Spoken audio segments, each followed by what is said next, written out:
I just want to encourage you to really invite in and welcome and understand how sacred sexuality is. It is divine love. Welcome home to the Loving Consciously podcast. My name is Amaris. And my name is Eric. And if you are like us, nobody taught you how to love. We are best friends and life partners here to vulnerably and authentically share our 7-year journey to unconditional love. Our mission is to help you learn how to love consciously in all of your relationships so we can journey together towards a more effective, intentional, and fulfilling way of giving and receiving love. Loving consciously. Together, we have overcome neurodivergence, mental health, addiction, pregnancy loss, infidelity, and grief. After 6 years, the lack of knowledge on how to heal or love each other through these challenges led to our separation. After us both spiritually awakening and recommitting, we built our new conscious partnership founded on unconditional love and a commitment to personal growth. Thank you for joining us as we put it all out there to show you the duality of our love's pain and beauty. And remind you that you have both the capacity to love consciously and the power to always choose love. Namaste and welcome back to the Loving Consciously podcast.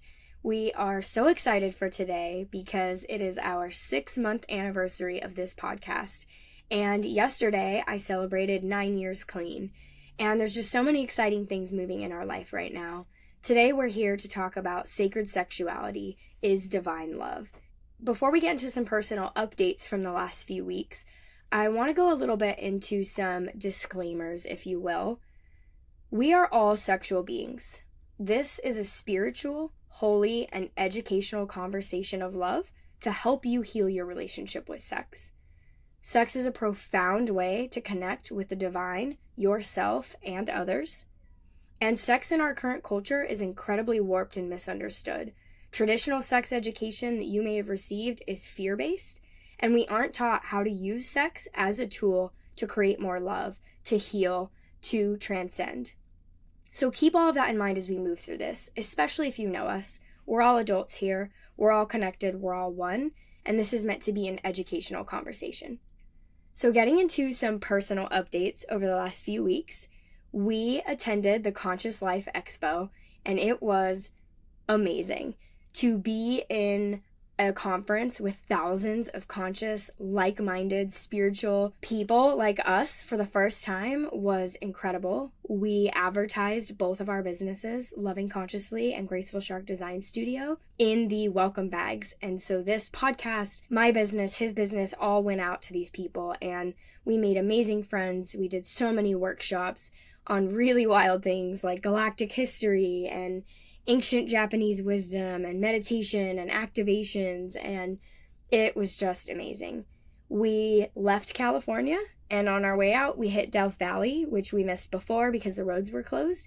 We are officially back on the road full time, and we've swung by Las Vegas to visit a client of ours for a couple of nights on our way to Sedona. We go to Sedona tomorrow. We will be there for weeks. We are so excited to spend time there, and that's where things are at right now.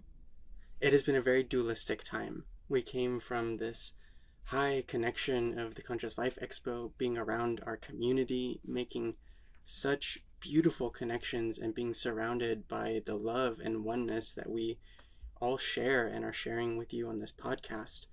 And in that experience, much came up too, and it's been a period of integration, of really relearning how Amaris and I join in this connection and this partnership as we're constantly evolving and growing and facing different shadows.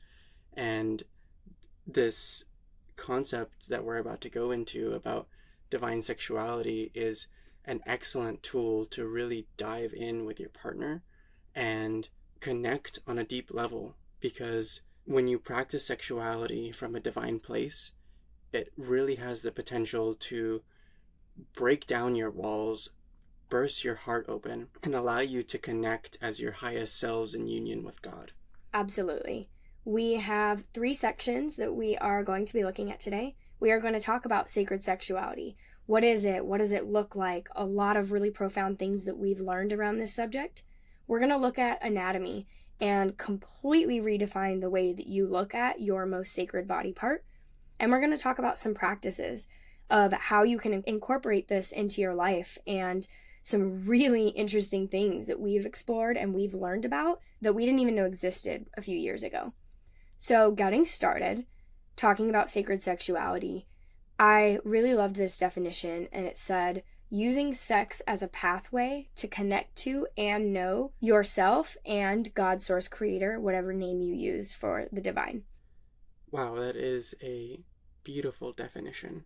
Part of divine and sacred sexuality is celebrating desire, pleasure. It's really exalting it as the experience that's meant to be paired with sexuality. We live in a society that can really perceive the act of connecting sexually with shame or embarrassment, definitely negative self-talk. And when we take our power back and start exalting and being one and accepting who we are and that desire and that pleasure that resides within us, that allows us to be one with our partner, when we release all of those limiting energies, we can really connect with the divine in our partner. Because that's really what this act is about. It's about coming with your own divinity, with your own sacred sexual energy, and connecting with your partners. This opens your heart, immediately bringing all walls down and transcending the experience of the body.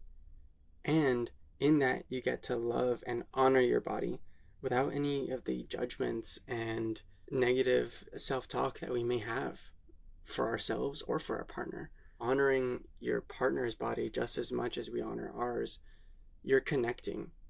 And in that, you're connecting your energies and treating your partner's body as a vessel for that energy to flow. You exalt it. You view it as this beautiful thing to hold and love.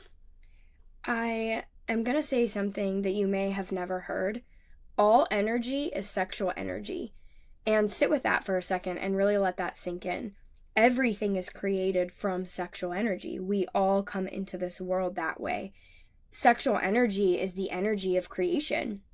You can use this energy to manifest, to create actual life, to heal and transmute pain, to release trauma.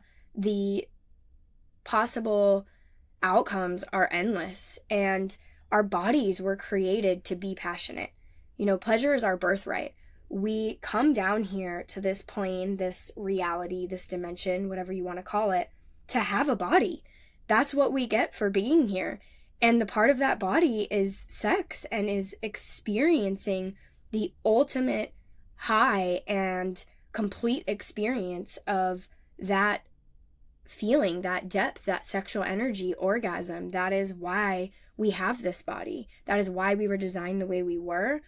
And that's, I believe, one of the big reasons why we come down here, so that our soul can evolve. We can use this sexual energy and this dense 3D body to do that work and to evolve. Yeah, and using that sexual energy and harnessing it with intention is so, so powerful and can really speed up the process of that evolution, not only from an individual, but as a couple, as a unit. When you come together in that energy and you become one and you allow yourself to then expand in that love and unify with the Creator, you connect all these energies together and you can direct that for a specific intention. You can move that energy through your body into your partner's and back into yours. And it's just unlike anything that you could even imagine. So we're going to get into anatomy now, and I'm going to pass it off to Amaris to talk about the beautiful divine feminine part of our body, the yoni. I love that word. So this portion is for everyone. So even if you don't have a yoni, listen up, because this is really incredible knowledge to hold and will help you connect to your partner. I, like many, if not most women on this planet, was so completely detached from that part of my body, right? We call it a vagina. That's not even what it is. The vagina is the canal, the birth canal, the inner canal. And most people don't even know what the name of their clitoris or their labia or their cervix or where those parts are and how they function. And we've got really awful names for this. I'm not going to say them. I'm having like a dozen of them run through my name of what we call that part of the female body. And I think it's really empowering, and it was really healing for me to create this sacred relationship with that part of my body. And a huge part of that was taking on and claiming this name of yoni. Yoni is a Sanskrit word for the female anatomy. It is the divine feminine, and it translates to source, which is really beautiful. Source is one name for the divine, and it is the source. It is the source of life. I've heard it described as a portal. I've heard it described as nature's gateway. It is a channel. It births life into this world, and it's a pathway that connects the two worlds, right? The higher, divine, heaven, however you perceive that, and earth and this density and this reality we live in right now. And it connects those two things. It bridges a soul from the higher plane into this plane. And that is so freaking cool and magical and should be celebrated, not degraded, not shamed, not shied away from. And something I really want to talk about in this section is menstruation, because it's something that roughly half the people on this planet do. And we view it as this secretive, gross, shameful, funny butt of a joke. And most of us are really detached from this. I know I was. And something that I have been learning about is using this as a tool. Once a month, we leech this life force energy. That's what it is. And that is a time that's incredibly powerful for releasing trauma, transmuting negative energy, setting intentions, working with this spiritual process. Menstruation is a spiritual process, as is everything. We are spiritual beings having a human experience. Working with that as a tool for your growth is immeasurably powerful. And I just really want to encourage everyone listening to this, regardless of your identity, your gender, your body, what parts you have, how you perceive these things, please, please start to respect the yoni. It gave you life, and it sustains this species. It bridges souls from the upper world to this world, and it really is source. It really is the divine feminine. It's a beautiful creation, and exalting it to that place and giving it back that rightful respect and honor has been really transformative for me, for our relationship. That's what we call it now. I call it my yoni, and I just love that word. And so if you're listening to this, I just encourage you to take some time to sit with that, do some research around the yoni, around some of these spiritual concepts, around how you can use menstruation as a tool. This is not this thing that happens for no purpose. And really just start to love that part of yourself if you have one, and maybe more lovingly be present with that part of your partner. Yeah, thank you for offering that. The yoni is the physical manifestation and extension of the divine feminine. It is just like a flower in that it takes time to blossom. And when we approach the feminine as the masculine, and we exalt the yoni and the feminine that we are in relationship with, the first thing to do is to really sit with and be with her, to bring presence to that connection. And the more that you really cater to the feminine and create a space where they can be held and feel safe and feel comfortable and in a place where they can open their hearts, that allows them to fully let go and be even more connected and receptive to the masculine, which the sacred masculine, Sanskrit word would be lingam. That is the word we would traditionally use for the penis. And that Sanskrit word translates to wand or pillar of light, which is just an incredible, incredible metaphor for what this is. I mean, this pillar of light is what we use to essentially connect our energies with our partner. It's what we use to transfer everything that we are, to give that in devotion selflessly as a gift to our partner. The semen that is within us is our sacred seed. It is essentially the concentrated and physical form of our life force energy. Everything that we do throughout the day, everything that we think, everything that we consume, every energetic response that we carry within us is translated like an imprint into that life force. And so when we respect our bodies, when we respect our minds and our spirits, that translates to our seed. It's very important that we treat and love ourselves, because we are physically transferring our energy into the divine feminine. And so if there are any blockages, if there is any distorted energy, that can be transferred into your partner for them to work through. This is reminding me of something I think we really lightly mentioned and did not give the space that it needed, of sex is spiritual. Sex is a spiritual act. And when you connect sexually with another person, you are exchanging energy with them. You are binding a cord between the two of you. So every person you've ever had sex with has a piece of you, and you have a piece of them. You can call those back, and I would definitely recommend it. When you connect with someone, though, they have a piece of you, and vice versa. That is an energetic imprint, and that is this sacred seed of that soul entering your body. And, you know, there's a lot of other practices around sex that I don't even think we think about. Like, here is this sacred seed that is meant to create life, and it gets thrown in the garbage. It gets blocked by a piece of rubber. And I'm not in any way saying not to use protection. I'm trying to paint this picture of things that most of us probably don't ever think about, because it is a spiritual act and it is sacred, and that energy transfer does happen. Yeah, and on the other side of the dualistic coin, when you are in that divine place, whether you're feminine or whether you're in the masculine, you get to share that divine and loving energy with your partner. You know, if they are processing something, if they are working through energies and they need support, something that you can do is connect with them from a place of love and create more light, give them more light. I love that. Intentional sex, y'all. Intentional sex. This gets us into our last section, which is some things that we have learned, some practices. If you are not already taking notes, this would be the time. There is a lot of gems in this, and again, maybe things you haven't even heard of, and things that are working really well for us and that we have really dug into in our spiritual journey. The first thing here is try imagining that you are making love to the divine. Whatever you believe, God, Source, Creator, Mother Earth, Universe, whatever you pray to, whatever name you put on the divine, imagine that you are connecting with that.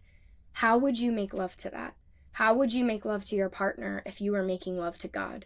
You are. And you are also making love to yourself. And so how would you make love to yourself? Because sex is an act of service, and treating it as an act of service for your partner, rather than I'm doing this to get a satisfaction, to get an outcome. I'm doing this to serve this person, which immediately explodes pleasure for both people. A really good tip on how to do that is closing your eyes when you are connecting with your partner and holding them, feeling their breath, feeling their energy, and then holding them in your mental eye from a place of unconditional love.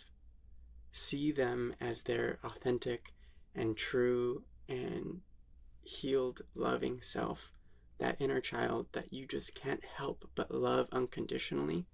And that will help you meld your heart spaces.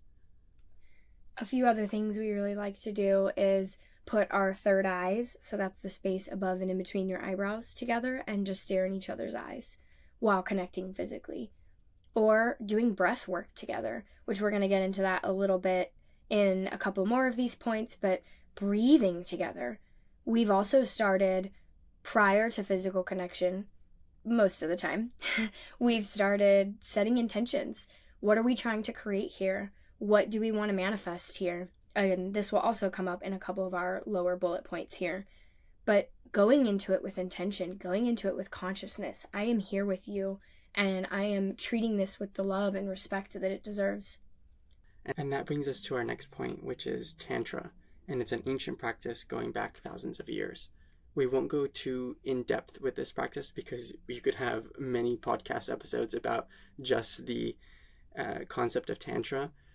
But go out, I encourage you, find resources about how you can incorporate this way of life into both your personal and your sexual life with your partner.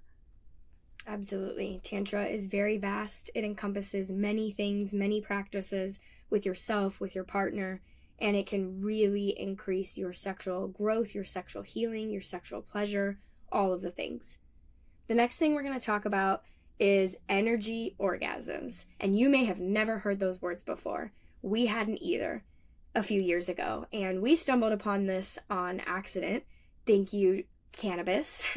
And essentially what an energy orgasm is it is a full body energetic orgasm rather than a physical orgasm. So when you think of a traditional physical orgasm in the yoni or a traditional ejaculation in the lingam, this is much more of an energetic thing.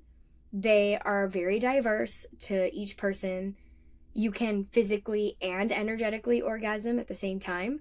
That is probably the most pleasurable experience I've ever felt in my life. Again, I really want to call out energy orgasms look different for everyone. For me, it's a full body experience. It's mind, body, soul. It's incredibly intense. My body kind of locks up, buzzing and tingling and lightheadedness, and really just this divine experience of so much explosive energy. My body kind of shuts down. Energy orgasms are truly how we are meant to connect as divine sexual beings. When you look at the traditional physical orgasm, it is typically a very quick process with a very intense release, followed by a pretty intense drop. Energy orgasms are something completely different. It is a slow build as you cultivate that kundalini sexual energy between you and your partner, as you co-create this experience together, going through phases as you increase that energy. My first experience with energy orgasms came from a very unconscious place. I would search for connection through pornography and finding femdoms who would essentially create these energetic orgasm experiences in an effort to receive that energy themselves. And so it was a negatively polarized energy exchange in which the user would experience the pleasure of that energy orgasm, but then that energy would go and transfer into the other person.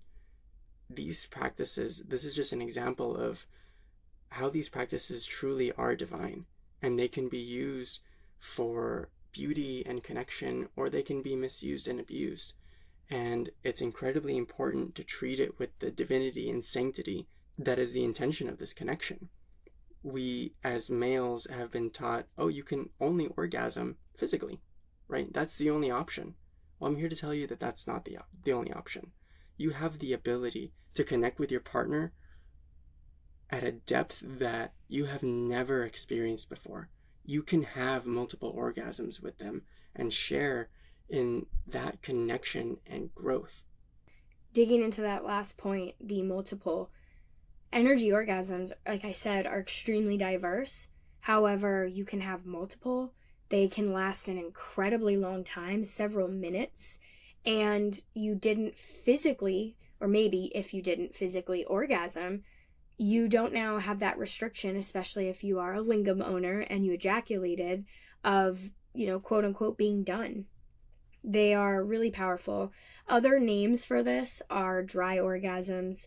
You can also look into the next thing we're going to talk to, which you can find more information around that, which is semen retention. But energy orgasms are really powerful. They're incredibly powerful for healing and manifesting. A practice that we will do that we're going to get into a little bit more at the end is using those powerful moments of energetic sexual release, i.e., creative release, to manifest the things that we want. We'll talk about them beforehand, and then when that moment comes, we work together in this partnership to manifest those things. So I will pass it off to you to talk about semen retention. Yeah, semen retention has been a massive, massive part of my personal, spiritual, and sexual growth. Because through many avenues, you are training yourself to have discipline. You are preserving your sexual energy. You are training yourself to be able to connect with your partner for longer periods of time at a deeper level. What semen retention is essentially never arriving to the point of the physical release unless you have the intent to do so. And through the research that has been shared with me, that is prevalent within the spiritual community, it's usually about once a month.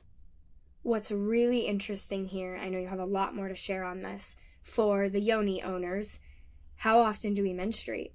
Once a month. And as I said earlier, menstruation is that releasing of that life force energy, and ejaculation is the same. And so you can kind of start to see this parallel. This was a huge clicking moment for me. Oh my gosh, women menstruate once a month and lose that life force energy.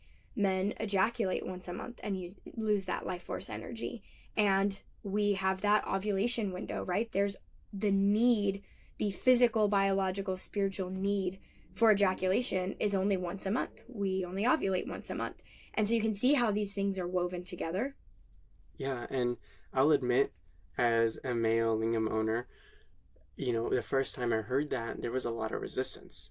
There was a lot of fear. I'm like, I'm not gonna connect with you more than a month? Like, what does that mean, And it wasn't until I really sat with the divinity of the connection and understanding the power that we have as energetic beings to connect and really have these other types of orgasm through energy, and that our seed is something that should really, really be cared for. It is half of a child, and when we use that life force energy and that culmination of all that we are as males with no intention and just waste it, just throwing it away in the tissue, then we rob that connection with our partner. We drain the intensity of our ability to connect with our own energy because we're constantly leaking it out. A really big part here to kind of maybe make this make sense is you are removing that outcome, right? Sex is traditionally treated as two people connect, a man ejaculates, and it's done. And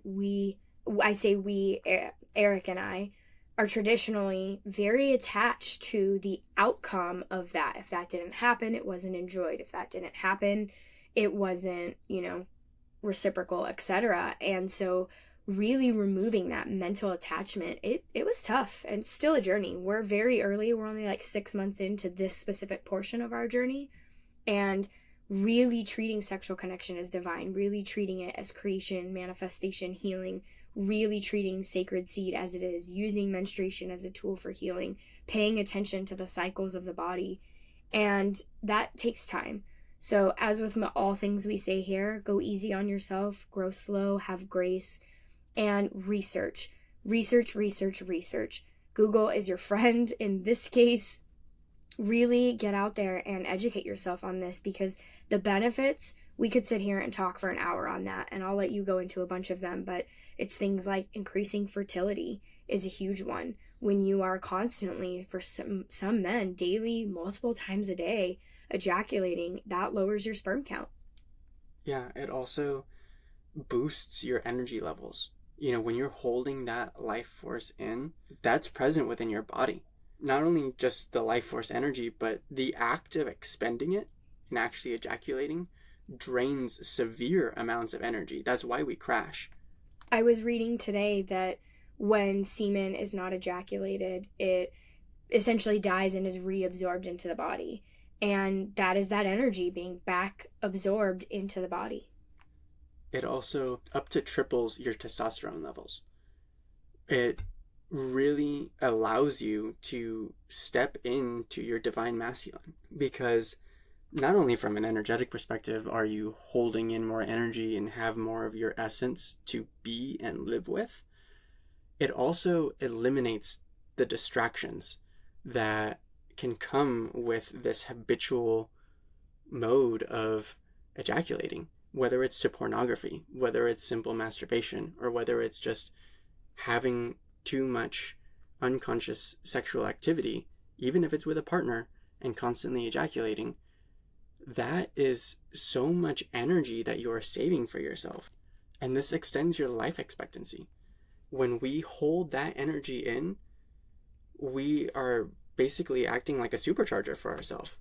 We allow and give our bodies the energy and sustenance that they need to continue processing everything they need to process throughout our daily life.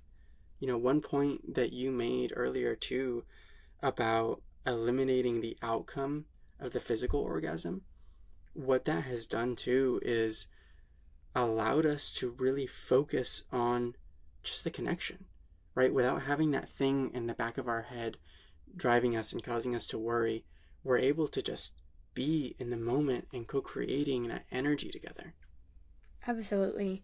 Something I want to add before we move on to our last point here is for the yoni owners, or for the person on the other side of a partner who is working with semen retention, is this is a team effort. Being a conscious, present partner, helping your partner slow down when they need to slow down, breathe, come back into their mind and out of their body is really, really helpful and really important. Everything in sexual relation is a relationship, sexual relationship. And so it's a two-person job. It's a two-person task. And there's a lot of things you can do to support your partner. And there's a lot of things that you can do to support yourself. So I encourage you to keep researching and start thinking about some of these things, because this is not what we're taught in school. This is not what we learn about. We learn about diseases and protection. Don't have babies, don't get diseases. And there's this whole other 90% of it that we are missing, of true anatomy and the sacred sexuality and tantra and the yoni and all of these things. And the last one we're going to touch on is sex magic. And this is a super woo-woo catchy buzzword. I don't really know exactly what that means. What we define it as is working with your partner to use your sexual energy from your orgasms to manifest and heal and create. Whether that's love, children, abundance, releasing of certain traumas, we use it for all of these things. And it's a fun way to make sex not so scary, make it not so serious, make it more of an act of creation, a work of art. Every time that you and your partner connect, it's creation, it's a work of art. And so when you treat it as this awesome manifestation and sex magic, it just absolutely explodes that open farther than you could ever imagine. And, we've kept this pretty general. I'll get a little vulnerable here and a little bit personal. And again, if you do know us, I encourage you to sit in this and stay with me here, because as I said, we're all connected, we're all adults, we're all having this spiritual experience. And it's working through that shame and that uncomfortability that we can start to move into treating sex as it's intended to be. For us, we have always had an incredibly erotic, passionate, loving, intimate sexual relationship from the very get-go. That has expanded over the last almost 8 years. Obviously, we have gone through many phases through our ethical non-monogamy journey, through our unconsciousness, through our toxic patterns, both positive and negative. Our sexual relationship has changed a dozen times.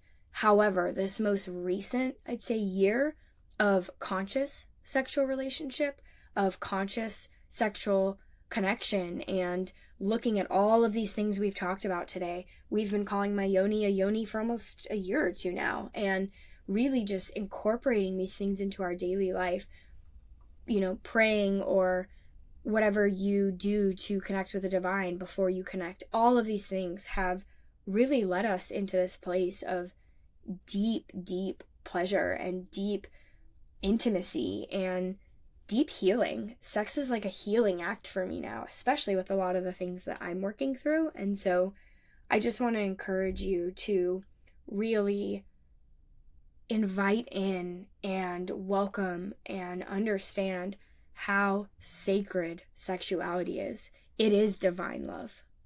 Yeah, that was beautiful. Thank you so much for sharing. You know, something that you said is incredibly important, and that is that sexual energy is the energy of creation.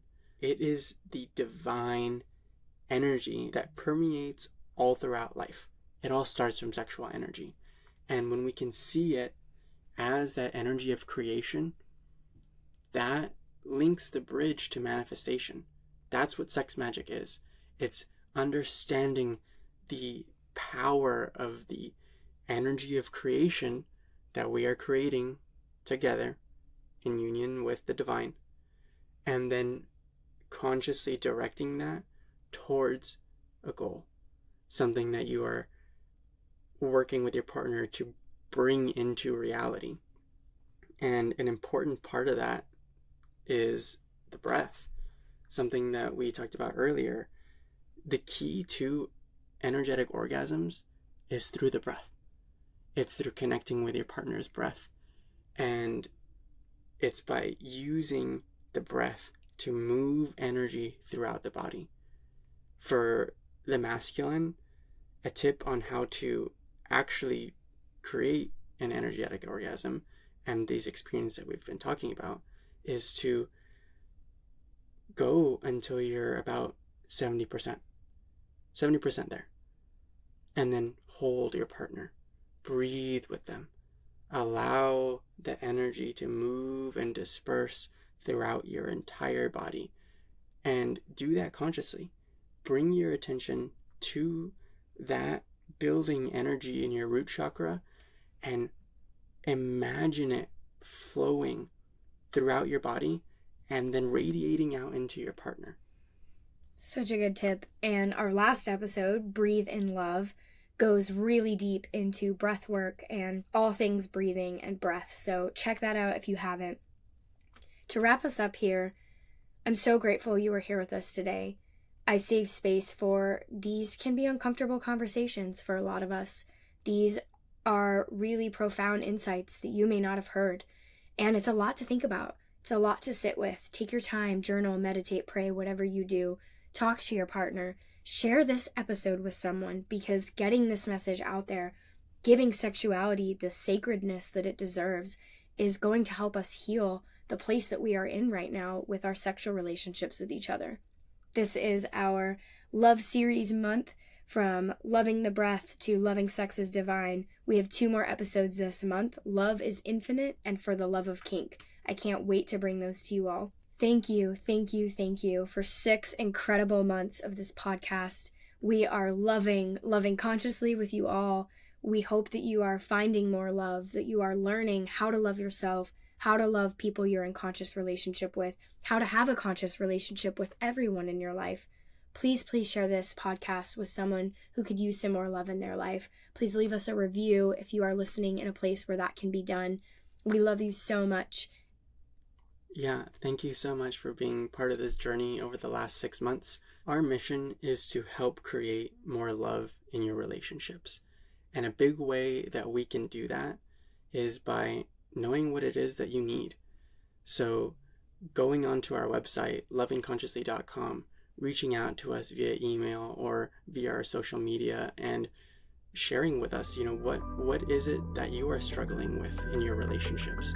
What is something that we may not have covered yet that you are seeking more clarity on? How can we help?